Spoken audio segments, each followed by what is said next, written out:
Bab 231 membantu kakak ketiga membangun prestise. He Jinqi menarik Lin Yu dengan keringat dingin di kepalanya, jelas menyiratkan bahwa Lin Yu tidak bisa minum dengan baik. Alasan mengapa dia melarikan diri terakhir kali adalah karena dia menyadari bahwa dia tidak bisa cukup minum Zhang Yitang. Akibatnya, Lin Yu sepertinya tidak menyadarinya dan terus menantang Zhang Yitang dan mereka bertiga. Adik ketigaku ingin menantang kalian bertiga pada saat yang sama. Bolehkah? Apakah kamu berani menantang? He Jinqi langsung ingin mati. Keduanya apa yang terjadi, saudara? Saya tidak bisa minum sendirian, jadi mengapa ada 3 orang yang terlibat? Bukankah ini bohong? Oke, minum saja. Wan Xiaofeng dan Li Qianhao saling memandang dan mengangguk setuju. Lagi pula mereka hanyalah penghalang, terutama He Jinqi dan Zhang Yitang. Tuan kedua, tuan ketiga, ayo pergi dulu. Ketika kedua tuan tanah melihat bahwa ini adalah pertarungan antar dewa, mereka segera ingin melarikan diri seolah pantat mereka terbakar. Bos, tolong pergi pelan-pelan, aku tidak akan mengirimmu pergi. Lin Yu tersenyum pada mereka dan mengangguk. Katakan padaku, apa yang ingin kamu minum? Zhang Yitang menarik bangku, menghalangi jalan keluar He Jinqi, duduk dan membuka daftar minuman. Terserah kamu, kamu bisa minum apapun yang kamu mau, kata Lin Yu sambil tersenyum. Apakah kamu berani mencampur adukannya? Zhang Yitang mencibir. Terserah, datanglah sesukamu, Lin Yu berkata sambil tersenyum. He Jinqi merasa matanya menjadi gelap, dan perasaannya bukan miliknya. Kakak kedua ini benar-benar berani menyombongkan diri.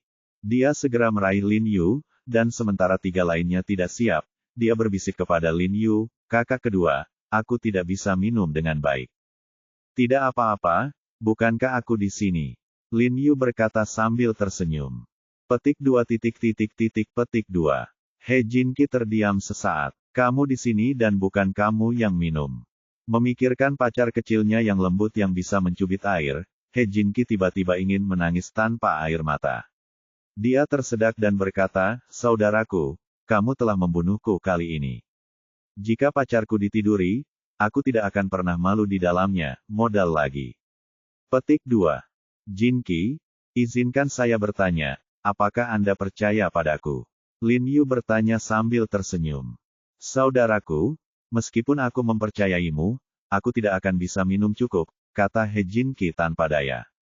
Jawab saja aku, Perdana Menteri, apakah kamu tidak percaya padaku? Percaya, percaya. He Jinqi mengucapkan 3 kata dengan sangat tidak yakin.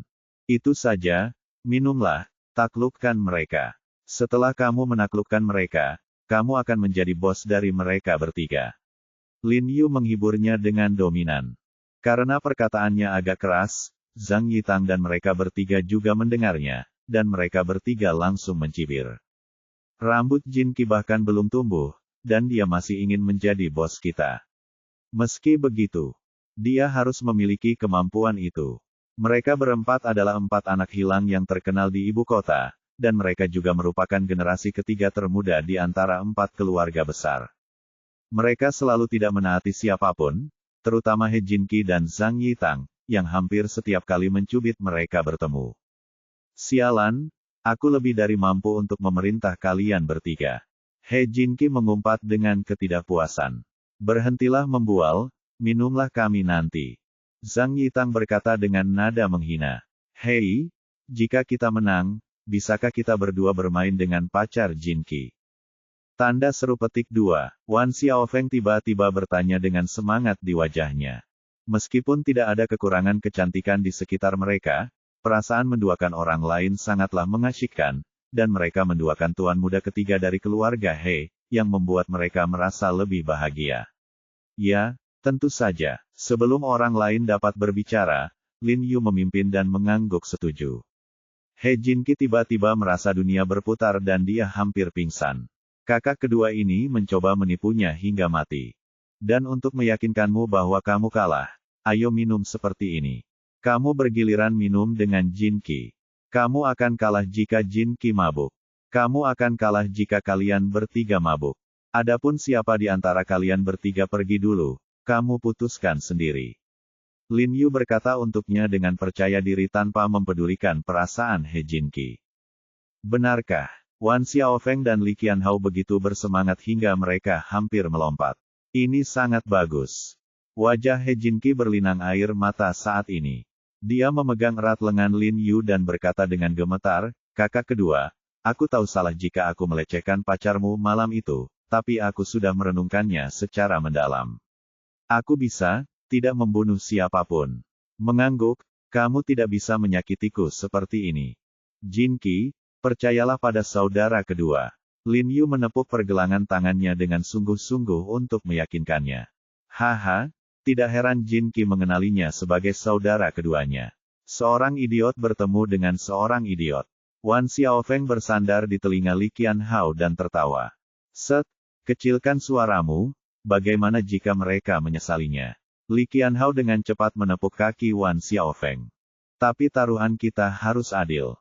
Tuan Muda Wan dan Tuan Muda Li, karena kamu menang, kamu bisa tidur dengan pacar Jinqi, tapi jika kalah, bisakah Jinqi juga tidur dengan pacarmu? Lin Yu berkata sambil tersenyum. Ini, Wan Xiaofeng dan Li Qianhao langsung ragu-ragu, merasa sedikit tidak nyaman ketika mereka berpikir untuk membiarkan orang lain tidur dengan pacar mereka. Tentu saja, kalian berdua sangat ragu-ragu, dia tidak bisa meminum kami. Zhang Yitang menatap mereka berdua dengan marah. Ya, tentu saja, selama kamu tidak menyesalinya. Wan Xiaofeng dan Li Qianhao langsung setuju. Ayo lakukan ini. Untuk mencegah penyesalan, mari kita buat pernyataan tertulis. Lin Yu tersenyum tipis. Dia tidak menyangka ikan itu akan mengambil umpan dengan mudah kekuatan Jinqi. Selama mereka dikendalikan oleh He Jinqi, itu akan bermanfaat bagi diri mereka sendiri. Meski mereka bertiga hanyalah tiga pesolek paling mencolok di antara tiga keluarga besar Zhang, Wan, dan Li, mereka tetaplah anggota keluarga besar. Membantu. Ya, saudara kedua benar. Anda harus membuat bukti tertulis. Aman untuk membuat bukti tertulis, jika tidak, Jinqi akan dengan mudah bertindak seperti bajingan. Membawa kertas, pena, dan bantalan tinta. Zhang Yitang juga langsung setuju, tapi hatinya sedikit curiga, apakah ini saudara laki-laki kedua He Jinqi, atau saudara laki-laki kedua mereka? He Jinqi sudah putus asa. Setelah semua orang selesai menekan sidik jarinya, dia menempelkan tangannya pada bantalan segel dengan ekspresi kusam, lalu menempelkannya pada formulir jaminan. Tuan Zhang, orang-orang Anda telah membawakan anggur.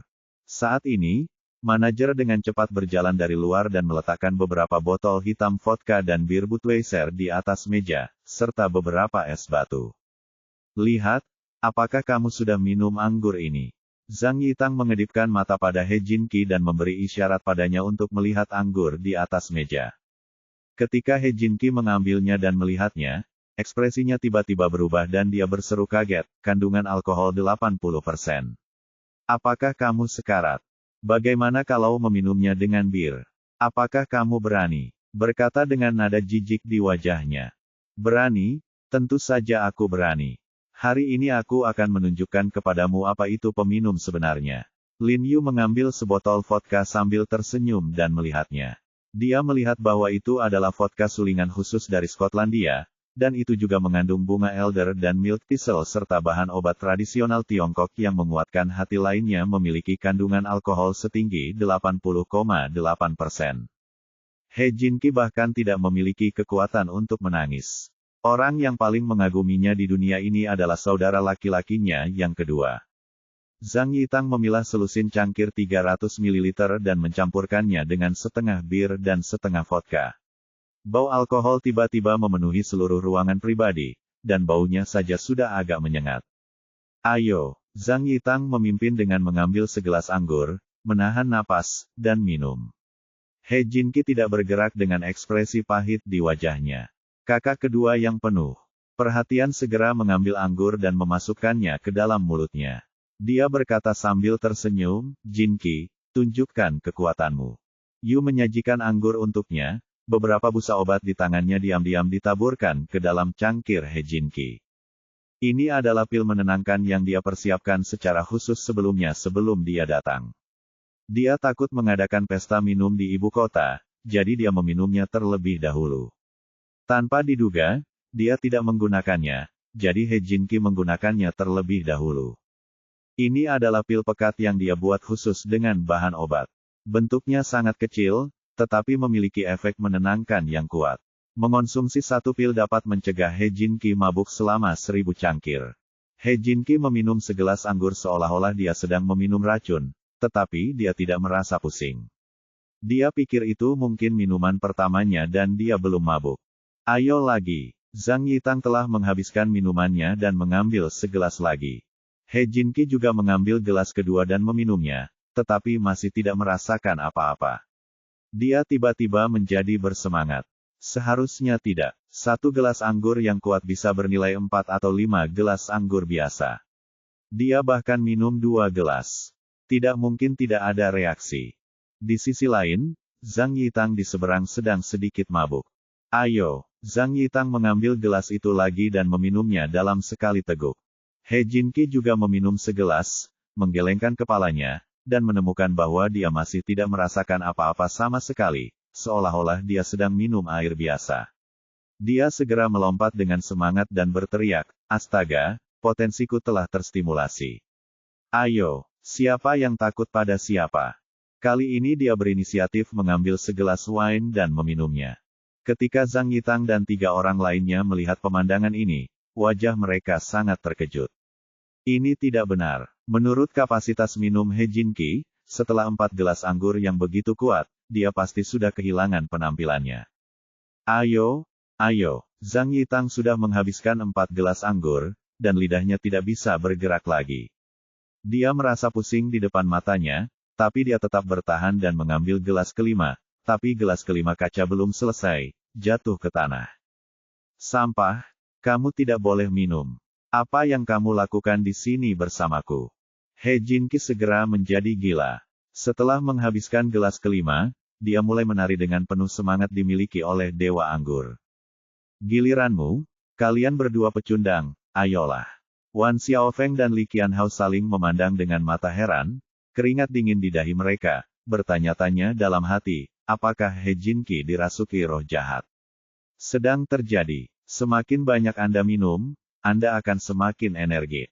Namun, karena sudah membuat perjanjian tertulis, keduanya tidak bisa berbuat curang, sehingga mereka tidak punya pilihan selain gigit jari dan bergantian minum dengan He Jin Ki. He Jin Ki terlalu malas untuk mengikuti mereka, jadi dia minum 8 minuman berturut-turut dan meminta mereka mengejarnya. Kakak kedua, ini luar biasa. Aku sangat luar biasa malam ini. He Jin Ki menemukan bahwa dia sangat sadar, tidak mabuk sama sekali. Alisnya menari-nari karena kegembiraan, dan sorot matanya ketika dia melihat Lin Yu juga sangat berbeda, meskipun dia tidak mengetahuinya. Mengapa dia tiba-tiba minum begitu banyak? Tapi dia tahu itu pasti ada hubungannya dengan saudara laki-lakinya yang kedua. Wan Xiaofeng dan Li Qianhao masing-masing minum lebih dari 1 minuman sebelum mereka tersedak. Mereka tidak punya pilihan selain melambaikan tangan dan berkata sambil meringis bahwa mereka tidak bisa minum dan menyerah.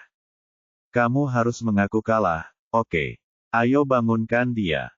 Petik 2. Aku akan melakukannya. Lin Yu berjalan mendekat dan menusuk titik Guancong Zhang Yitang. Zhang Yitang tiba-tiba terbangun, memanjat sambil berpegangan pada meja, dan berkata dengan bingung, siapa? Siapa yang menang? Siapa yang menang?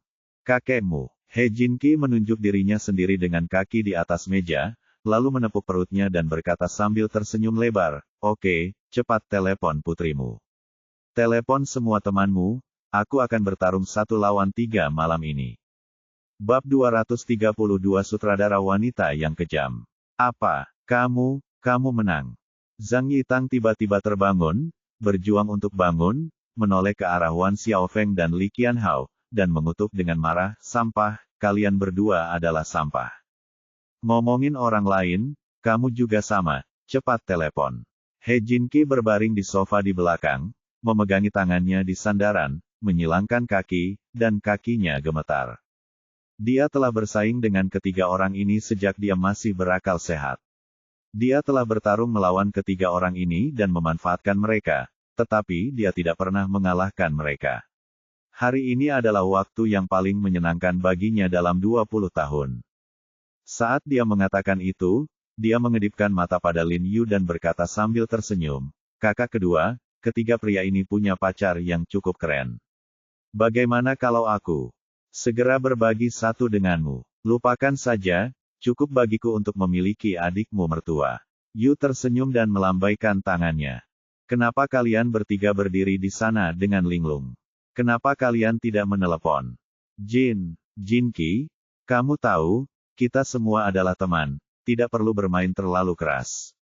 Wan Xiaofeng tergagap, kehilangan aura yang dia miliki di awal. "Ya, Jinki, kita semua bersaudara." Li Qianhao juga berkata dengan ekspresi pahit di wajahnya, "Bagaimana kalau mengubah beberapa kondisi lain?" Wajah Zhang Yitang pucat dan dia duduk di samping tanpa berkata apa-apa. "Saudaraku, kalian akan tidur dengan pacarku. Tidak, berhentilah menulis dan menelepon sekarang. Jinki, mereka benar. Karena kita semua bersaudara, tidak masuk akal bagimu untuk tidur dengan pacar mereka." Lin Yu menambahkan sambil tersenyum. Ya, saudara kedua masuk akal." Wan Xiaofeng dan Li Qianhao menatap Lin Yu dengan penuh rasa terima kasih. He Jinki sedikit bingung, dia tidak mengerti apa yang dimaksud saudara laki-laki kedua dan mengapa dia tiba-tiba berbicara mewakili ketiga bajingan ini. Tapi yang disebut saudara tidak bisa hanya sekedar nama. Hanya ketika kamu mengenali kakak laki-laki tertua Jinki kamu bisa memanggil kami saudara, kan? Lin Yu berkata sambil tersenyum. Mata He Jinki berbinar dan dia segera memahami niat Lin Yu. Jelas sekali bahwa saudara laki-laki kedua membantunya naik ke puncak.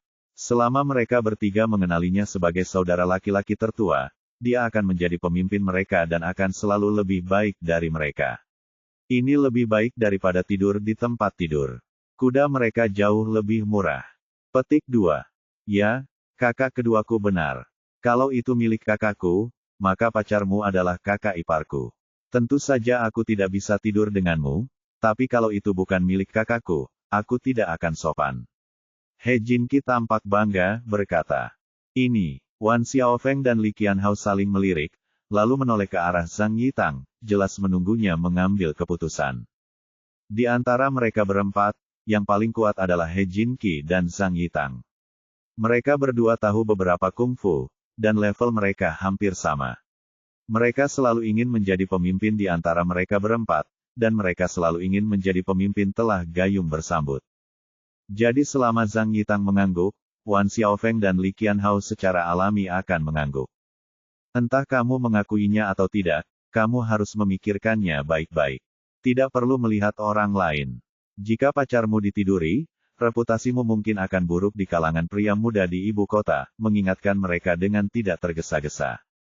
Wan Xiaofeng dan Li Qianhao mengertakkan gigi, saling melirik, lalu mengangguk, dan berkata serempak, "Oke, mari kita kenali kakak tertua Jinki ini." "Oke, saudara kedua, saudara ketiga, kamu sangat mengetahui masalah saat ini."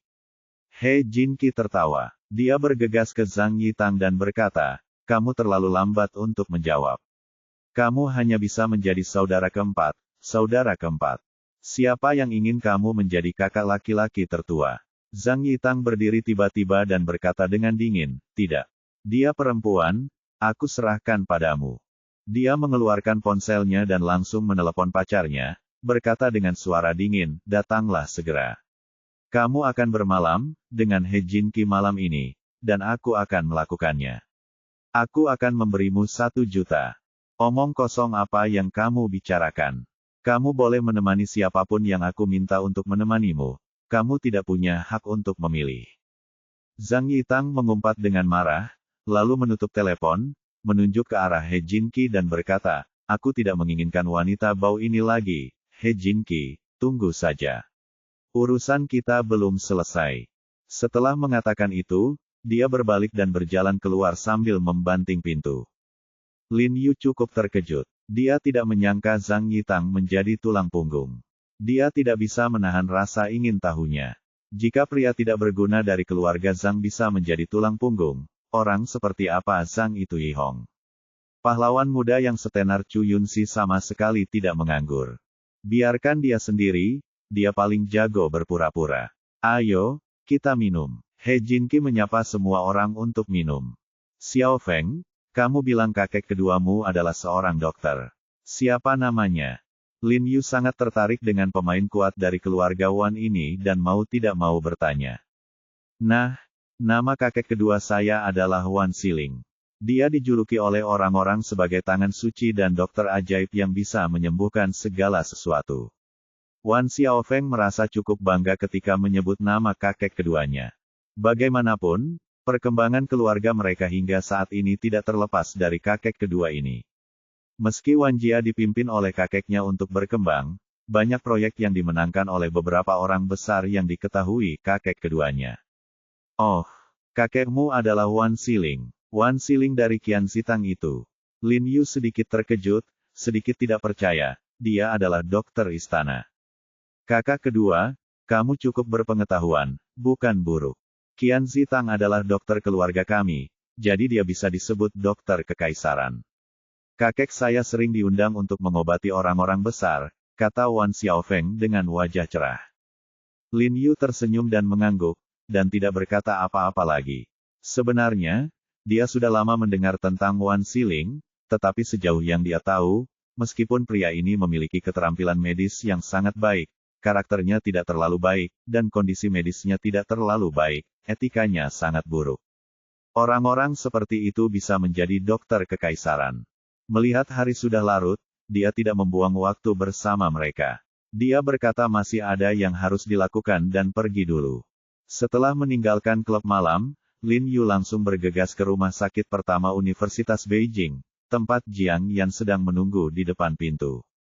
Meskipun Jiang Yan mengatakan dia tidak perlu menjemputnya, dia tidak khawatir. Bagaimanapun, ini sudah larut malam, dan tempat ini tidak lebih baik dari Qinghai, dan Jiang Yan tidak akrab dengan banyak jalan. Setelah menunggu beberapa saat, dia melihat sudah hampir jam 9, jadi dia menelepon Jiang Yan. Bas, saat ini, Jiang Yan sedang mendengarkan laporan wakil dekan di ruang kuliah. Meskipun ponselnya telah disetel untuk bergetar, orang-orang di sekitarnya masih mendengar suara getar dari ponselnya. Jiang Yan, ada apa denganmu? Jika kamu melakukan ini lagi, keluar dari sini. Pada saat ini, seorang nyonya rumah yang duduk di depannya berbalik untuk menatapnya dan memarahinya dengan dingin. Semua orang di sekitar mendengarnya memarahi dan kembali menatap Jiang Yan dengan rasa ingin tahu. Wajah Jiang Yan tiba-tiba memerah dan dia berbisik, "Maaf, Direktur, saya akan mematikan telepon sekarang." Mereka, direktur grup ini, jadi meskipun kata-katanya tidak menyenangkan, Jiang Yan hanya bisa menahannya. Faktanya, dia tahu bahwa sutradara sedang mengincarnya, karena dia tidak memarahi ponsel orang lain ketika bergetar, tetapi dia hanya memarahinya. Ketika dia datang pagi ini, dia merasa bahwa sutradara memusuhi dia dan akan selalu memanfaatkan kesempatan untuk memarahinya dari waktu ke waktu. Namun, dia benar-benar tidak mengerti mengapa dia memiliki perhatian yang begitu besar padanya ketika dia melakukannya baru saja tiba. Setelah dia selesai berbicara, dia mengeluarkan ponselnya dan mengirim pesan teks kepada Lin Yu, mengatakan bahwa dia sedang rapat, dan kemudian mematikan telepon. Setelah menyelesaikan laporannya, semua orang bangkit dan berjalan keluar. Hei, tunggu. Direktur wanita dari kelompok Jiang Yan segera menghentikan Jiang Yan dan yang lainnya dan berkata, saat kita kembali malam ini, menurut apa yang baru saja dikatakan Wakil Presiden, masing-masing dari kita akan menulis 10.000 kata pengalaman. Ah, kenapa? Apakah menulis laporan seperti ini bermakna? Ya, itu hanya laporan selamat datang. Apa yang perlu ditulis? Petik 2. Mengapa kelompok lain tidak diminta untuk menulisnya? Mungkin sudah lewat jam 11 ketika saya sampai di rumah, jadi bagaimana saya bisa menulis? Semua orang di kelompok Jiang Yan tiba-tiba mengeluh serempak, merasa sangat tidak bahagia. Kamu hanya menulis ketika aku memintamu melakukannya. Dari mana datangnya semua omong kosong itu? Jika kamu memiliki sikap buruk, kamu masih mencoba untuk belajar. Sutradara wanita itu mendorong kacamatanya yang berbingkai emas dan berkata dengan dingin, tim kami memiliki keputusan akhir mengenai masalah ini. Jika Anda tidak ingin menulisnya, cepatlah keluar. Keluhan semua orang mereda. Mereka semua adalah dokter muda dari rumah sakit di kota lain, dan mudah bagi mereka untuk datang ke ibu kota untuk belajar. Tentu saja, dia menghargai setiap kesempatan yang dia miliki, jadi setelah mendengar ancaman dari direktur wanita, dia tidak punya pilihan selain menanggungnya untuk saat ini, berbalik, berkeliling dan berjalan keluar. Sekelompok orang desa, alangkah baiknya jika kamu bisa datang dan belajar. Direktur wanita itu mengangkat kacamatanya dan memutar matanya. Lalu dia tiba-tiba teringat sesuatu dan berteriak kepada Jiang Yan, "Jiang Yan, apa yang kamu katakan tentang aku barusan?" "Aku tidak mengatakan apa-apa." Jiang Yan berbalik dan berkata padanya dengan bingung. Yang lain baru saja mengeluh, dan dia benar-benar tidak mengatakan apa-apa. "Kamu tidak mengatakan apa-apa. Kenapa aku mendengar kamu memarahiku?" Direktur wanita itu berkata dengan wajah tegas, "Yah, kamu tidak mendengarkan dengan seksama pada pertemuan tadi. Ketika kamu kembali, tulislah tambahan 10.000 kata-kata. Besok pagi, laporan 20.000 kata harus diserahkan. Di tanganku, kalau tidak kamu bisa kembali ke tempat asalmu." Setelah itu, dia mengangkat kepalanya tinggi-tinggi dan berjalan pergi dengan angkuh dengan sepatu hak tingginya tanpa menunggu. Jiang Yan membalas. Jiang Yan menatap punggungnya dengan wajah dingin, tapi akhirnya menghela nafas tak berdaya. Jiang Yan mengemasi barang-barangnya, mengganti pakaiannya, dan meninggalkan gedung rumah sakit. Dia melihat Lin Yu berdiri di depan pintu dari kejauhan, dan hatinya tiba-tiba menghangat, dan depresi di dadanya tiba-tiba hilang. "Saudari Yan." Lin Yu melambai padanya sambil tersenyum. Jiang Yan berjalan dan berkata dengan marah, "Aku tidak akan membiarkanmu menjemputku. Apakah kamu ingin menunggu? Dengan mengenakan pakaian yang sedikit, kamu tidak akan takut masuk angin." Jiang Yan mencubit lengannya dengan marah.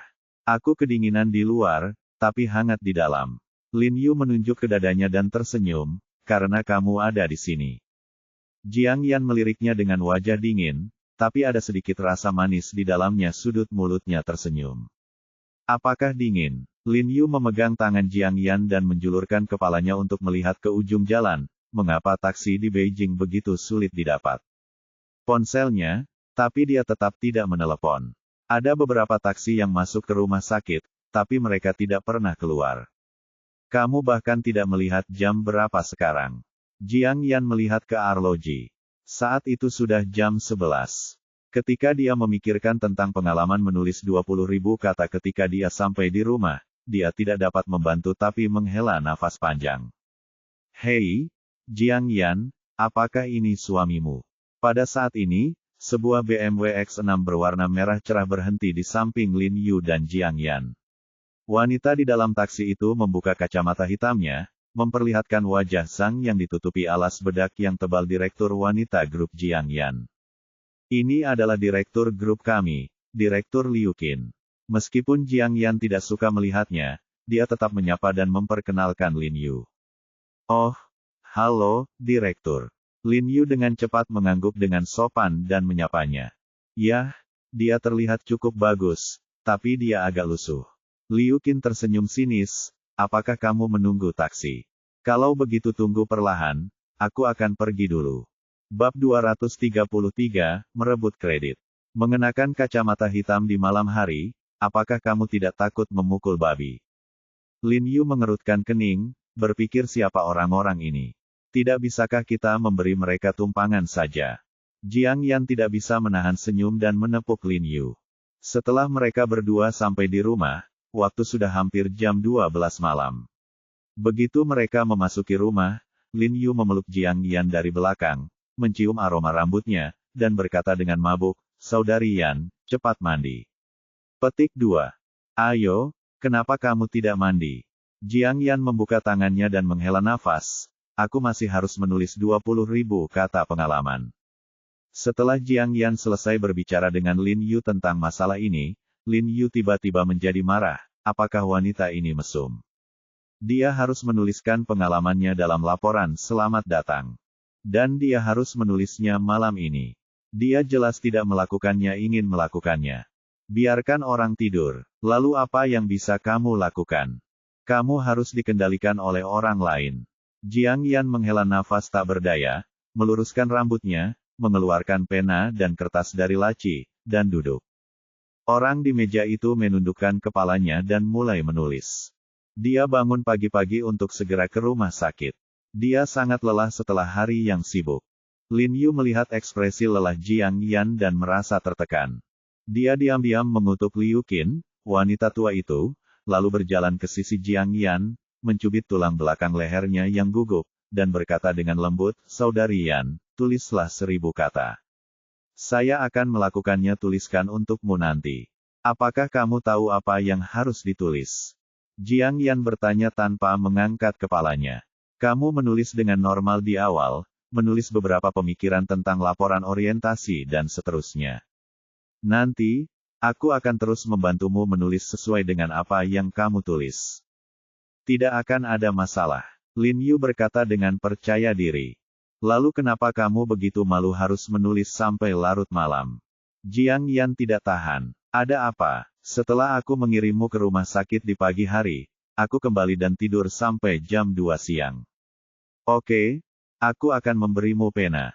Kamu menulisnya. Jiang Yan memberinya pena tanpa ragu-ragu, bangun dan mandi. Tidak lama setelah Lin Yu menulis, Shen Yuxuan tiba-tiba meneleponnya dan berkata dengan penuh semangat, "Jia Rong, apa kabar? Apakah kamu bersenang-senang di ibu kota akhir-akhir ini? Saya akan segera pergi ke ibu kota untuk menemanimu, ayahku.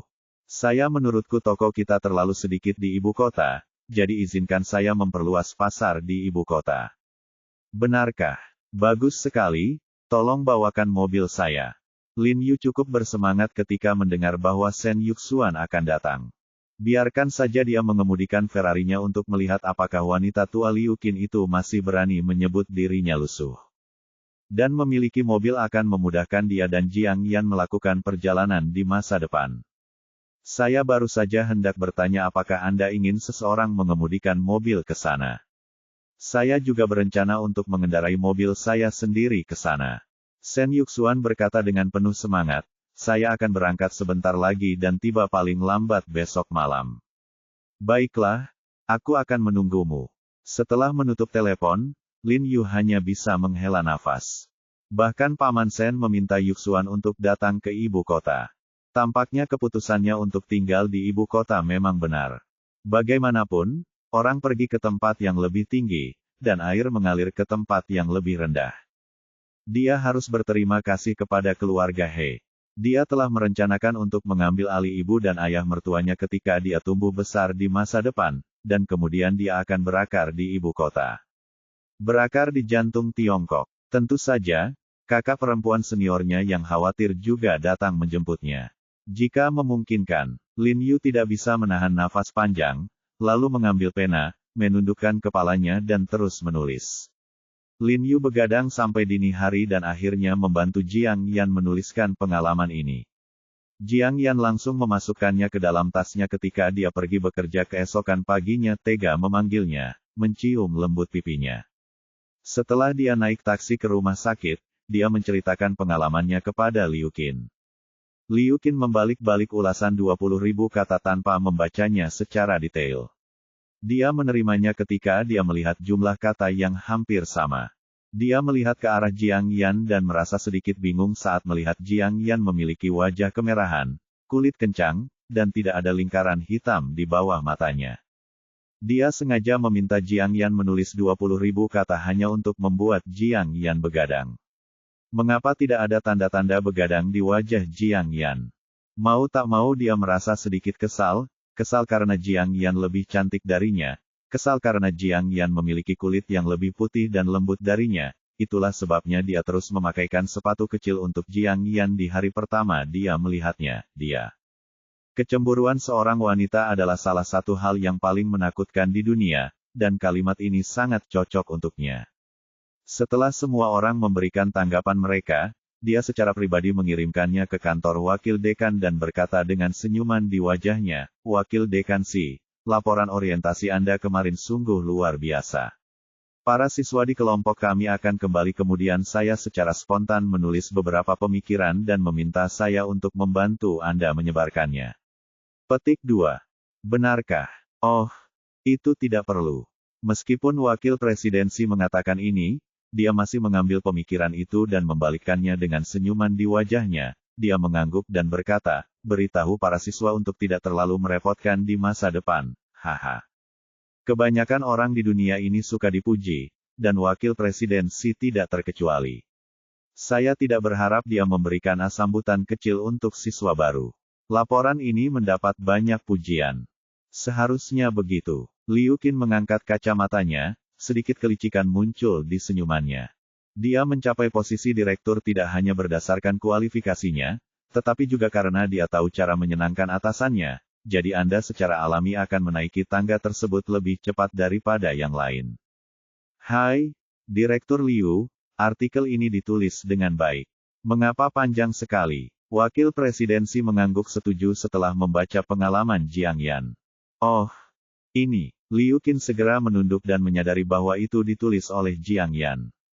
Ketika dia melihat tidak ada tanda tangan di halaman terakhir, matanya tiba-tiba berbinar dan dia berkata dengan senyuman tersanjung, saya menulis ini.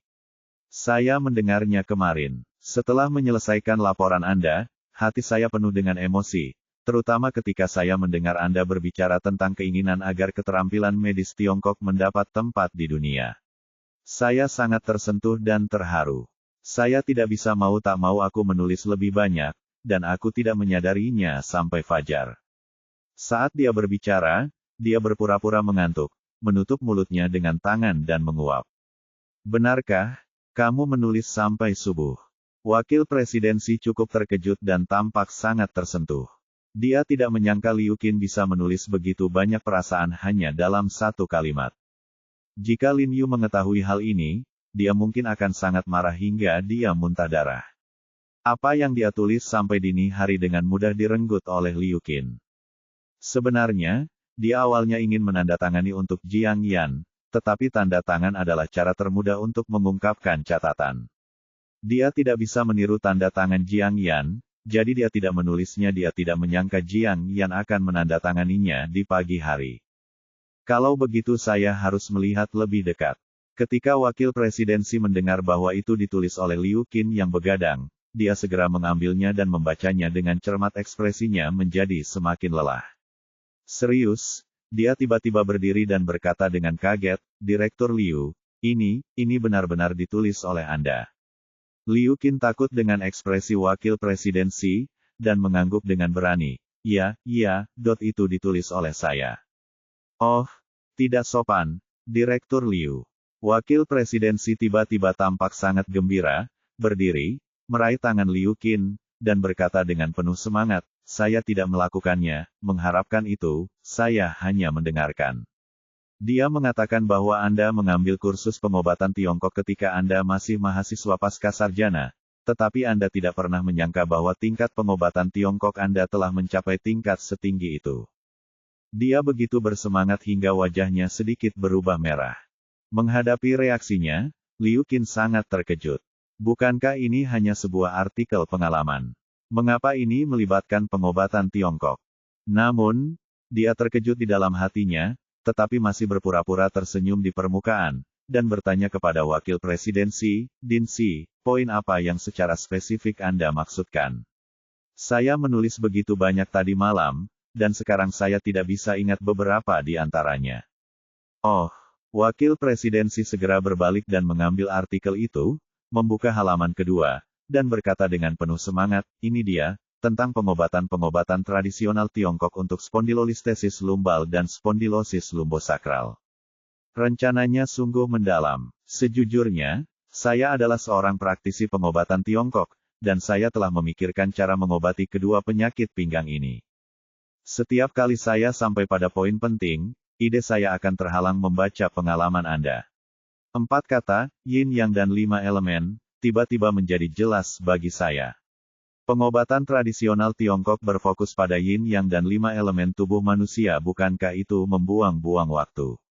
Saya terus berpikir, haha, saya bodoh. Petik 2. Wakil presidensi menggelengkan kepalanya karena kagum pada Liu Qin. Liu Qin, sebaliknya, bingung. Dia tidak pernah belajar pengobatan Tiongkok sama sekali. Satu-satunya kursus pengobatan Tiongkok umum yang dia ambil adalah diet dan nutrisi pengobatan tradisional Tiongkok. 5 elemen, dia semakin bingung. Bodoh. Namun, ketika wakil presidensi sangat memujinya, dia berpura-pura tersenyum dan menerima semuanya, dan berkata dengan nada menyanjung, ini semua karena kepemimpinan Anda yang baik. Faktanya, saya juga hanya tahu sedikit tentang pengobatan Tiongkok. Jika saya bisa menjelaskannya itu di suatu tempat, ini tidak baik. Aku butuh koreksi lagi darimu. Tidak, kamu membuatku malu. Pengetahuanmu tentang pengobatan kedua penyakit pinggang ini sudah jauh di atas pengetahuanku. Itu yang harus aku pelajari, lebih banyak darimu. Kata wakil presidensi buru-buru, nadanya penuh rasa hormat.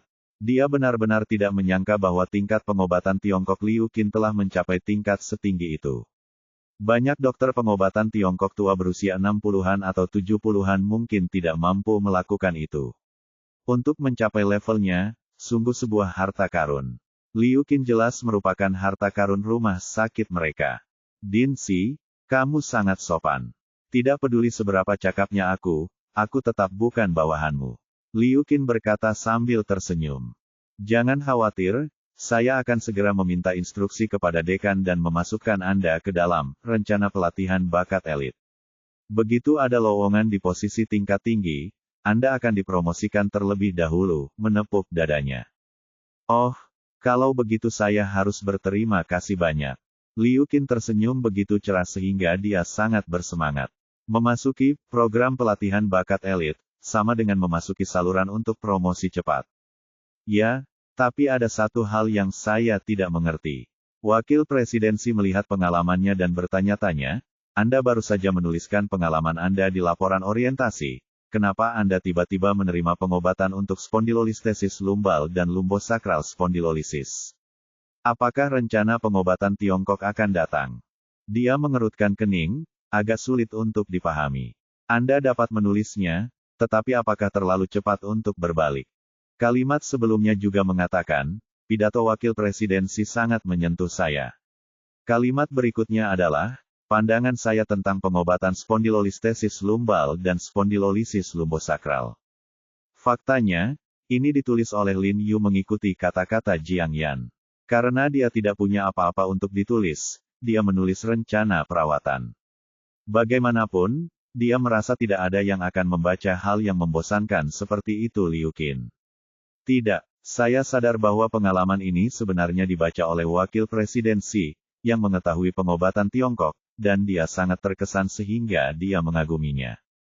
Ini, menghadapi pertanyaan wakil dekan Si, Liu Qin tiba-tiba berkeringat dingin dan tidak tahu bagaimana menjelaskannya, dia tidak tahu apa yang tertulis di sana. Bab 234 Mobil Anda bermutu terlalu rendah. Melihat dia tidak berbicara, wakil presidensi menatapnya, lalu menyeringai dan berkata, lihat saya, apakah Anda perlu bertanya? Pasti sudah terlambat, pikiran saya lelah, dan saya terus menulis. Dia menduga Liu Qin lelah menulis dan menulis beberapa konten dengan santai untuk mengatasi masalah tersebut. Namun, dia tidak menyangka bahwa konten pekerjaannya begitu tinggi sehingga dia benar-benar yakin. Ya, sejujurnya, saya sangat lelah tadi malam hingga otak saya menjadi bubur. Sejujurnya, saya sudah lupa apa yang saya tulis sekarang. Liu Qin dengan cepat mengangguk seperti keledai, kenapa tidak saya membuat salinan dari pengalaman ini dan membawanya kembali untuk dilihat lebih dekat? Oke, saya akan membuatkan salinannya untuk Anda sekarang. Ada sebuah printer di kantor wakil presidensi, dan dia segera membuat salinannya untuk Liu Qin, biarkan dia mengambilnya kembali dan melihatnya perlahan. Liu Qin menarik napas dalam-dalam setelah meninggalkan kantor wakil presidensi, dia melihat hasil di tangannya, dia tidak dapat memahami rencana pengobatan tradisional Tiongkok. Apakah Anda seorang dokter? Mengapa tingkat pengobatan Tiongkok begitu tinggi? Setelah kembali ke departemen mereka, Liu Qin berjalan langsung ke meja Jiang Yan, menamparkan meja, dan berkata dengan dingin, saya meminta Anda untuk menulis tentang pengalaman Anda, apa yang Anda tulis. Izinkan saya memberitahu Anda pelajari saja penyakit dalam Anda dengan baik, dan jangan terlibat dalam hal-hal mencolok seperti itu di masa depan. Lupakan saja kali ini. Lain kali kamu berani menulis dan berbicara omong kosong, aku akan menyuruhmu segera keluar, karena dia sedikit bingung. Dia merasa bersalah. Bagaimanapun, dia dihargai oleh wakil dekan karena apa yang ditulis Jiang Yan. Alasan utama mengapa dia memarahi Jiang Yan adalah untuk menakut-nakutinya dan mencegah Jiang Yan mengungkapkan isinya dari pengalamannya, agar tidak merusak reputasinya dalam sejarah. Citra elit baru saja tertanam di benak wakil presiden. Sebenarnya dia tidak tahu, Jiang Yan juga bingung, karena isi pengalamannya sama sekali tidak ditulis olehnya. Melihat Liu Qin sangat marah, dia langsung memarahi Lin Yu secara diam-diam, menduga bahwa Lin Yu pasti telah menulis sesuatu tanpa pandang bulu. Tetapi bagaimanapun juga, Lin Yu begadang semalaman untuknya, jadi dia tidak terlalu peduli, dan dia tetap menanganinya. Tapi yang tidak dia ketahui adalah bahwa kerja keras Lin Yu sepanjang malam diuntungkan oleh orang lain. Sore harinya, Shen Yuxuan tiba di ibu kota seperti yang diharapkan. Zhou Chen datang bersamanya. Dia mengendarai Ferrari Lin Yu, dan Zhou Chen mengendarai Lamborghini-nya. Oke, ini cukup cepat. Lin Yu sangat senang ketika dia turun dan melihat mereka. Melihat dua wajah yang dikenalnya ini, dia sangat baik. Boom, boom, boom. Shen Yuxuan menginjak pedal gas 2 kali, dan Ferrari itu segera mengeluarkan suara gemuruh keras dari belakang. Apa kabar, Jiarong? Apakah kamu merindukan kami? Rendah hati, ini. Tapi ibu kotanya, Zhou Chen mengingatkan dengan hati-hati. Apa yang terjadi dengan Beijing? Saudara-saudara kita di Beijing masih menginjaknya. Dia datang ke ibu kota kali ini dengan ambisi besar. Dia pasti akan menjadikan He Jifeng Yuanxiang nomor 1 di Tiongkok. Tentu saja, dia mengakui bahwa semua kepercayaannya datang dari Lin Yu. Apa yang kamu bicarakan? Dinding memiliki telinga. Zhou Chen melihat sekeliling dan mengingatkan Shen Yuxuan. Lin Yu tidak bisa menahan senyum. Zhou Chen ini masih sangat berhati-hati. Dia tidak bisa menahan senyum dan berkata, tidak masalah, biarkan Yuxuan mengatakannya. Dia benar. Cepat atau lambat, nama kita akan muncul, akan bergema di seluruh ibu kota. Zhou Chen tidak bisa menahan senyum. Dia menggelengkan kepalanya dan tersenyum pahit, dan berkata, Jiarong, sejujurnya, saya datang ke sini hanya untuk bersama Yuxuan dan untuk membantu Anda mengantarkan mobil dalam perjalanan. Aku harus buru-buru kembali besok. Kamu datang jauh-jauh, duo ayo bermain selama 2 hari. Lin Yu mengerutkan kening dan buru-buru menasihati, tidak peduli seberapa sibuknya kamu, itu tidak akan memakan waktu lebih lama lagi, dari 2 hari. Tidak, ada banyak hal di rumah yang menungguku kembali. Zhou Chen menggelengkan kepalanya tak berdaya. Lalu kapan kamu akan membuka perusahaan lelangmu ke ibu kota? Lin Yu bertanya dengan rasa ingin tahu. Ini, aku akan memikirkannya. Melihat kalian semua di sini, mau tak mau aku punya ide untuk datang. Zhou Chen tersenyum dan melihat sekeliling ibu kota yang ramai, dengan sedikit kerinduan di matanya. Saat makan malam, ketiga bersaudara itu mengobrol tentang masa lalu. Setelah makan malam, Lin Yu membawa mereka ke klub Yunjin dan menelepon He Jinqi. Ketika dia mendengar bahwa Shen Yuxuan dan Zhou Chen adalah saudara baik Lin Yu, He Jinqi sangat hangat dan sopan, memanggil Saudara Xuan dan Saudara Chen, satu demi satu, memberikan cukup wajah pada Lin Yu. Kakak kedua, apakah kamu melakukan sesuatu padaku hari itu? Mengapa aku tidak mabuk setelah minum begitu banyak? He Jinqi mendekati Lin Yu dengan penuh semangat dan bertanya, karena Wan Xiaofeng dan Li Qianhao ada di sana malam itu, dia tidak melakukannya pilihan selain bertanya langsung pada Lin Yu. Kamu pintar. Lin Yu tersenyum dan tidak menyembunyikan apapun darinya. Dia mengeluarkan botol obat kecil yang dia bawa dan memasukkannya ke tangan He Jinqi. Pil akan membuatmu tidak mabuk. Hanya, berikan saja padaku seperti ini. He Jinqi menatap Lin Yu dan berkata dengan kaget. Baginya, ini adalah obat ajaib, alat yang ampuh untuk berpura-pura memetik up gadis-gadis. Tanpa diduga, Lin Yu memberikan semuanya dengan begitu mudah, yang membuatnya sangat tersentuh. Kamu adalah saudaraku. Lin Yu tersenyum dan menyentuh bagian belakang kepalanya. He Jinqi sangat tersentuh hingga dia hampir menitikkan air mata. Dia segera memasukkan botol obat ke dalam sakunya dengan hati-hati dan menghela nafas. Kakak kedua, andai saja kamu benar-benar putra majikan keduaku. Kamu tidak tahu bahwa nenekku mengetahui tentang ujian itu, hasil hari itu. Setelah itu, saya tidak makan banyak selama beberapa hari, dan saya terus menggumamkan nama saudara laki-laki saya yang kedua, dan berat badan saya turun banyak. Apakah ini terjadi? Lin Yu sedikit terkejut, memikirkan Nyonya He yang baik hati hari itu, dan merasa sedikit masam di hatinya. Ya, aku tidak tega melihatnya seperti ini.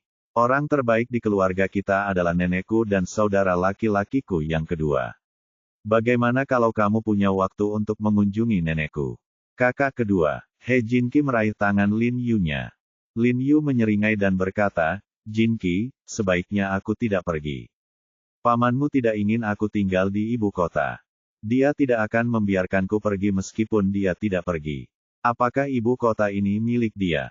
He Jinqi tidak bisa menahan diri untuk tidak meraung, lalu melihat sekeliling dengan hati-hati dan menciutkan lehernya, jelas masih mengkhawatirkan pamannya. Jangan khawatir, Jiarong, cepat atau lambat kita akan tumbuh lebih kuat. Shen Yuxuan menepuk punggung Lin Yu dan menghiburnya. Benar, saya sudah memutuskan. Ketika saya kembali, saya akan memberitahu ayah saya bahwa saya harus datang ke ibu kota untuk membuka cabang. Zhou Chen juga mengangguk penuh semangat dan memutuskan untuk datang. Hei, Jinqi, kamu bilang tuan keduamu sangat baik padamu.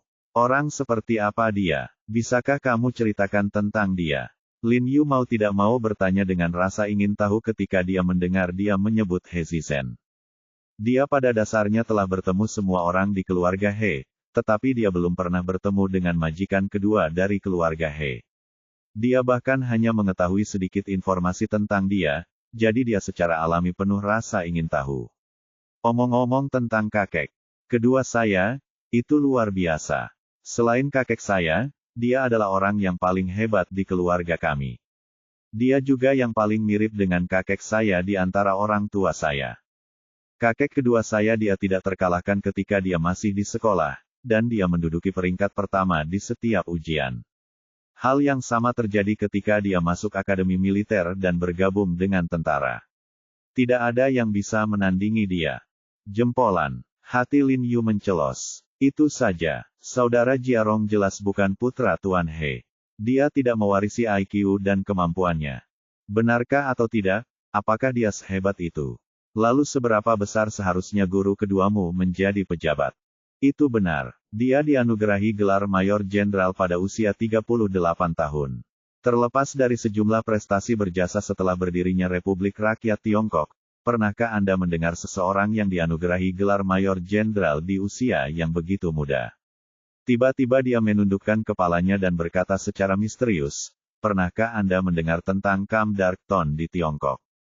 Namanya juga Brigade Darkton. Petik 2. Perkemahan Duri Gelap. Hati Lin Yu kaget, bukankah Li Zenseng, Qin Lang dan Dajun dari Kam Ansa? Saya tidak tahu. Shen Yuxuan dan Zhou Chen menggelengkan kepala karena bingung. Pasukan khusus paling kuat di Tiongkok tidak diungkapkan kepada dunia luar. Wajar jika Anda belum pernah mendengarnya. He Jinqi menepuk dadanya dan berkata dengan bangga, Tuan kedua saya diam-diam membunuh panglima tertinggi batalion itu. Lalu dia tampak bangga, seolah-olah dia adalah kepala batalion pembunuh kegelapan. Batalion pembunuh kegelapan adalah pasukan Tuan He. Lin Yu tiba-tiba gemetar, dan wajahnya berubah drastis. Dia telah melihat keterampilan Li Zenseng dan Qin Lang sebelumnya, dan mereka tidak ada bandingannya di antara orang biasa. Bahkan jika Anda bertemu seseorang dari Xuanmen, selama Anda memiliki artefak yang retak di tangan Anda tidak akan dirugikan. Apalagi mereka semua adalah prajurit yang telah pensiun selama beberapa tahun, dan keterampilan mereka sudah melewati puncaknya, kemampuan mereka masih sangat menakutkan. Tuan kedua dia sebenarnya adalah orang yang bertanggung jawab atas seluruh perkemahan duri kegelapan. Betapa menakutkannya ini. Lin Yu merasa sedikit waspada. Tidak heran keluarga He adalah keluarga bangsawan terbesar di ibu kota. Petik 2. Kakak kedua, ada apa denganmu? Melihat Lin Yu sedikit terganggu, He Jinqi segera memanggilnya. Oh, Tidak apa-apa. Aku harus menjemput adik iparmu. Lin Yu melihat waktu dan melihat bahwa sudah waktunya untuk menjemput Jiang Yan dari rumah sakit. Dia segera bangkit dan mengenakan pakaiannya. Jin Qi, tinggi dewa bersama mereka untukku. Jangan khawatir, saudaraku. He Jin Qi menepuk dadanya. Setelah membuat janji dengan Shen Yuxuan untuk mengirim Zhou Chen pergi besok, dia segera keluar, mengendarai Ferrarinya dan bergegas ke rumah sakit. Karena tidak diperbolehkan parkir di pintu masuk rumah sakit, dia memarkir mobilnya di pinggir jalan di depan persimpangan, lalu berdiri di pintu masuk rumah sakit, menunggu Jiang Yan dengan tenang, memikirkan majikan kedua dari keluarga He di pikirannya. Apakah hari ini masih pagi? Suara Jiang Yan tiba-tiba datang dari belakangnya. Lin Yu tiba-tiba tersadar dan tersenyum pada Jiang Yan, ini masih pagi, ini bahkan belum jam 10. Cepat, yah, tidak akan mudah untuk naik taksi dalam waktu dekat. Jiang Yan memutar matanya, meraih tangannya dan berjalan keluar. Hei, ini kalian pasangan muda lagi. Di mana kalian menunggu taksi? Kali ini, Liu Qin mengendarai BMW X6 merah cerahnya dan parkir di sebelah Lin Yu dan Jiang Yan. Karena mereka semua pulang kerja pada waktu yang sama, wajar jika mereka bertemu satu sama lain. Hari ini, ada seorang wanita di dalam mobil Liu Qin berusia 40-an, duduk di kursi penumpang. Jangan naik taksi hari ini. Ayo, masuk ke mobil dan aku akan mengantarmu, kata Liu Qin sambil tersenyum, dengan sedikit nada sarkasme kebidanan dan ginekologi, dia tidak akan terlalu malas untuk mengantarnya. Lin Yu memandangi wajah munafik wanita ini, dan teringat pergelangan tangannya sakit karena menulis tadi malam. Dia tiba-tiba menjadi marah.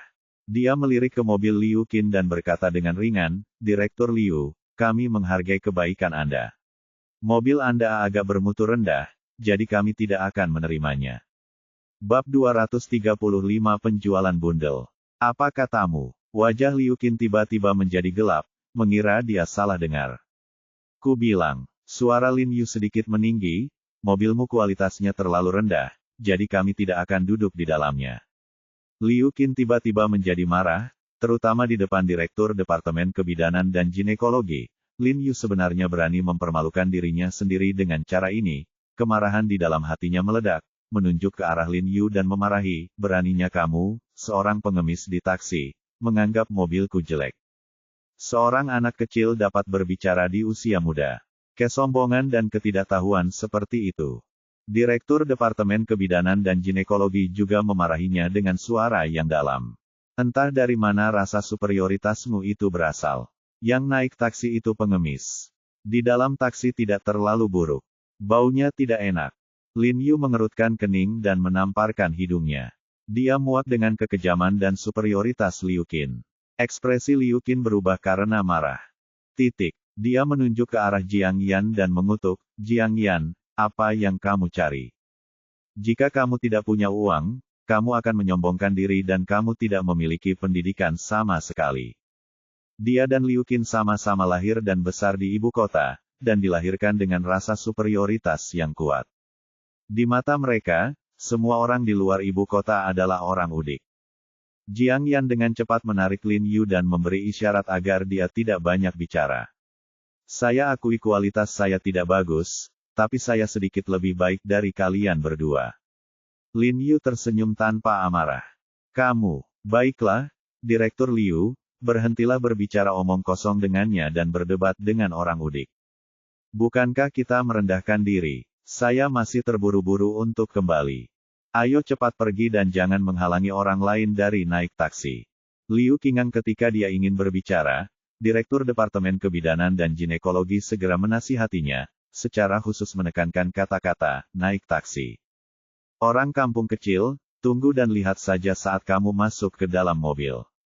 Liu Qin menatap tajam ke arah Lin Yu dan Jiang Yan, lalu menginjak pedal gas dan melaju keluar. Ayo pergi, Saudari Yan, ayo kita kejar mereka. Lin Yu menyeret Jiang Yan ke dalam mobil dengan cepat. Oh, kenapa kamu bertingkah seperti anak kecil?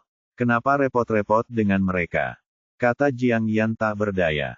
Mereka bisa meremehkanku, tapi mereka tidak bisa mengganggumu. Lin Yu tahu betul bahwa orang baik bisa ditindas.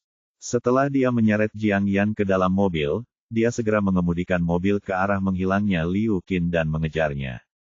Meski skillnya kurang bagus, untungnya hanya ada sedikit mobil di jalan. Dengan kecepatan Ferrari, dia dengan cepat menyusul Liu Qin dan yang lainnya. Direktur Liu, apakah Anda mengemudi terlalu lambat? Rasanya seperti merangkak seperti kura-kura. Lin Yu melambat, mengimbangi mobil Liu Qin, dan membunyikan klakson dengan keras. Liu Qin dan Direktur Departemen Kebidanan dan Ginekologi berbalik dan melihat Lin Yu dan Ferrarinya. Ekspresi mereka langsung berubah, seolah-olah mereka telah menelan seteguk besar lalat. Mereka tidak bisa berkata-kata dan sangat terkejut Udik mampu membeli mobil bagus. Tanda seru, Direktur Liu, tolong mengemudi perlahan. Kami berangkat dulu. Sampai jumpa. Lin Yu melambai sedikit kepada Liu Qin, lalu mempercepat dan bergegas keluar dengan ledakan, meninggalkan Liu Qin dan yang lainnya. Terlalu sombong. Benar-benar terlalu sombong. Hidung Liu Qin sangat marah sehingga dia berkata dengan suara penuh kebencian, Direktur Wu, pernahkah Anda melihat bahwa ini adalah kualitas orang desa? Hanya karena saya mengatakan sesuatu tentang Jiang Yan kemarin. Baru saja beberapa patah kata, dia sebenarnya menyewa mobil sport hari ini hanya untuk membuatku kesal, menurutmu ini apa? Oke, Direktur Liu, tidak perlu marah pada bajingan kecil ini. Istrinya ada di bawah kendali Anda. Jika Anda ingin membunuhnya, hanya perlu beberapa menit. Direktur Departemen Kebidanan dan Ginekologi buru-buru menasihatinya, lagi pula, kamu baru saja direkomendasikan oleh wakil dekan ke program pelatihan bakat elit, jadi kamu seharusnya senang.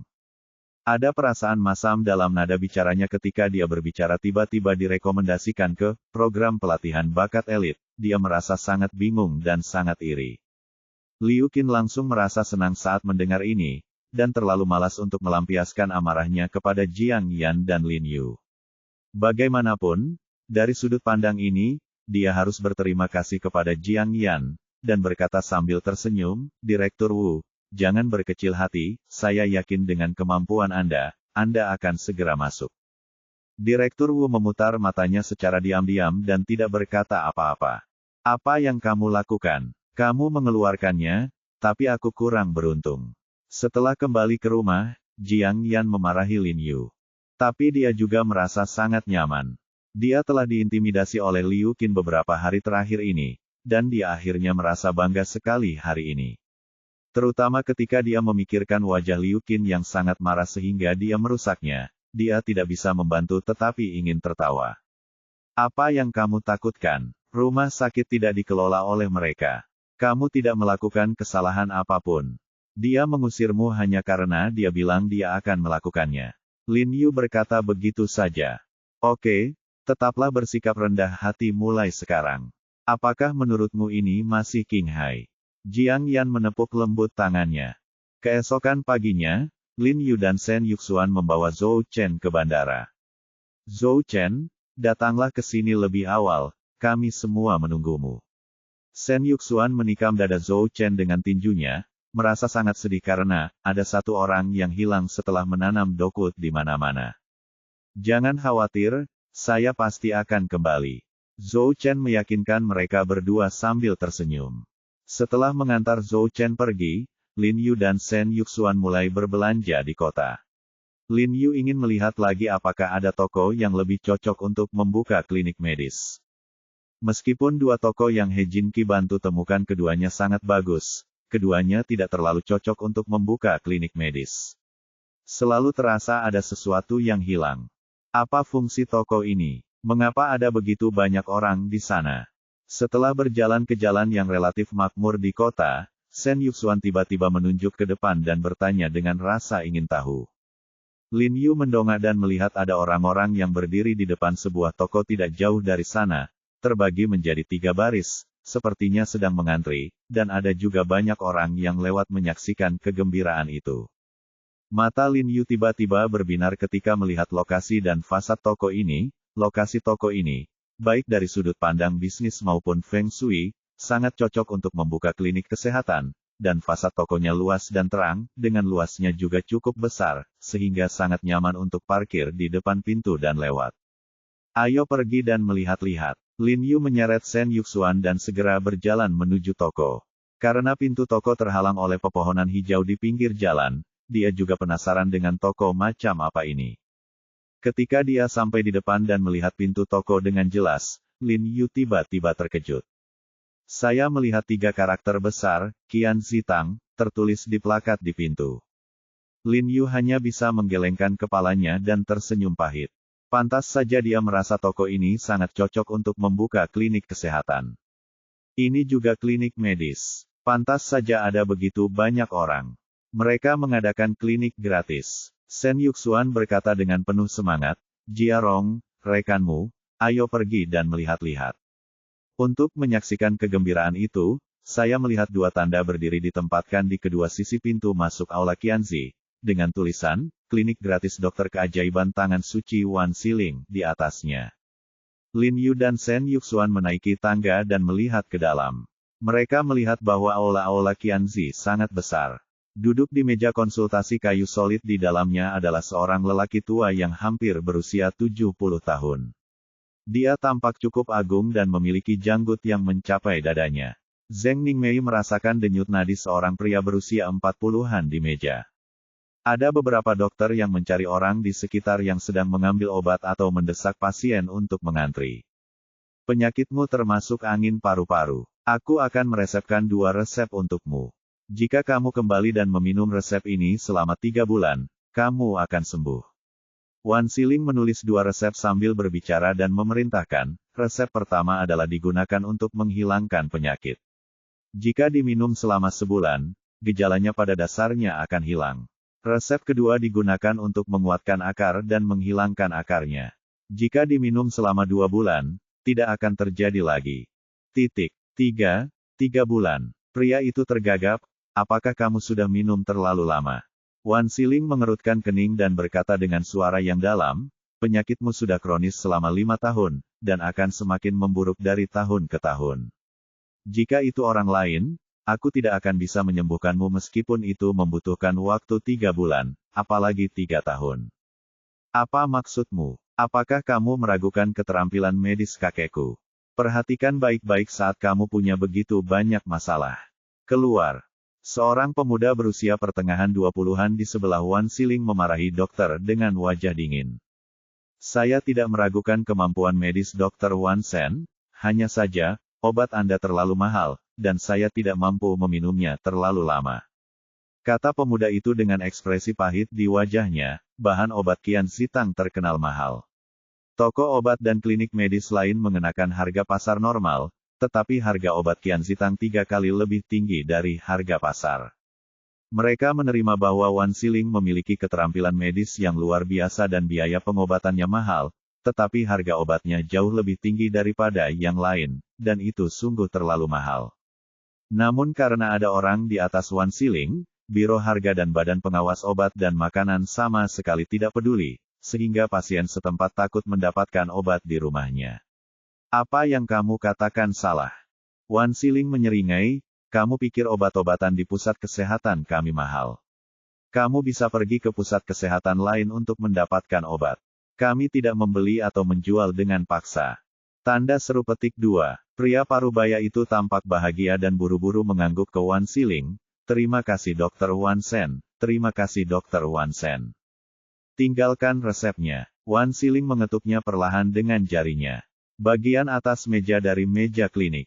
Jantung pria parubaya itu berdetak kencang, dan wajahnya dipenuhi kesengsaraan. Yang dia inginkan adalah resep ini. Jika dia menyimpan resepnya, dia akan kacau. Dr. Wan Shen, bagaimana kalau ini? Saya akan membayar Anda berapapun biaya konsultasi Anda, kata pria parubaya itu dengan wajah tulus. Meskipun biaya konsultasi Wan Siling tinggi, biayanya masih jauh lebih rendah dibandingkan biaya pengobatan 3 bulan Qian Zitang. Hari ini klinik gratis, tidak dipungut biaya. Wan Siling menunjuk ke tanda di pintu sambil tersenyum, saya tidak mencari ketenaran atau kekayaan, hanya untuk mengumpulkan pahala. Keluar dari sini, kata Wan Siling. Cucu itu memanggil pria parubaya itu dengan tidak sabar. Betul, kita semua masih menunggu untuk ke dokter. Keluar dari sini kalau tidak mau ke dokter. Petik 2. Menurut kabar, pria yang datang jauh-jauh dari tempat lain untuk menemui Wan Siling untuk berobat tidak memahami kesulitan pria parubaya tersebut, dan tidak sabar untuk memburunya. Pria parubaya itu mengertakkan gigi, dan akhirnya berkata tanpa daya, tangkap dia. Lin Yu tidak bisa menahan cibiran ketika dia melihat adegan ini, dan kemudian menghela nafas dengan suara rendah, sungguh pria yang tidak mencari ketenaran dan kekayaan. Wan Siling dari ibu kota memang pantas mendapatkan reputasinya. Saya sudah lama mendengar bahwa Wan Siling memiliki etika medis yang buruk. Ketika saya melihatnya hari ini, ternyata itu benar. Keterampilan medis Wan Siling memang sangat tinggi, dan dia juga sangat akurat dalam mendiagnosis dan merawat pria parubaya tersebut. Lin Yu juga menilai dari raut wajahnya bahwa pria parubaya itu sebenarnya menderita angin paru-paru, dan itu adalah sebuah penyakit yang sudah tua dan membandel. Meski penyakit ini sulit diobati, namun tetap mungkin terjadi. Tidak berlebihan seperti yang dikatakan Wan Siling, asalkan resepnya tepat, paling lama bisa disembuhkan dalam sebulan. Jadi dia menduga resep pertama Wan Siling seharusnya digunakan untuk menyembuhkan penyakit, tapi resep kedua murni untuk menipu uang orang, dan kebanyakan adalah resep tonik. Meskipun obat tonik jenis ini tidak akan membunuh orang, namun tidak bermanfaat bagi orang sehat. Terlebih lagi, dengan harga obat Qian Zitang, obat ini dapat menghabiskan seluruh tabungan kelas pekerja seperti pria parubaya selama bertahun-tahun banyak. Jelas sekali, Wan Siling terlibat dalam penjualan paket. Klinik gratis itu hanya kedok, dan intinya adalah menjual obat. Apa yang kamu lakukan? Pergi ke dokter dan antri di belakang. Cucu Wan Siling mendengar ketidakpuasan Lin Yu dan memarahinya dengan cemberut. Kami tidak merawat pasien. Sen Yuxuan menggelengkan kepalanya. Jika kamu tidak ingin ke dokter, keluarlah. Jangan menghalangi pintu rumah kami. Cucu Wan Siling mengumpat dengan marah dan melambai kepada Lin Yu dan Sen Yuxuan seolah-olah dia sedang mengusir pengemis.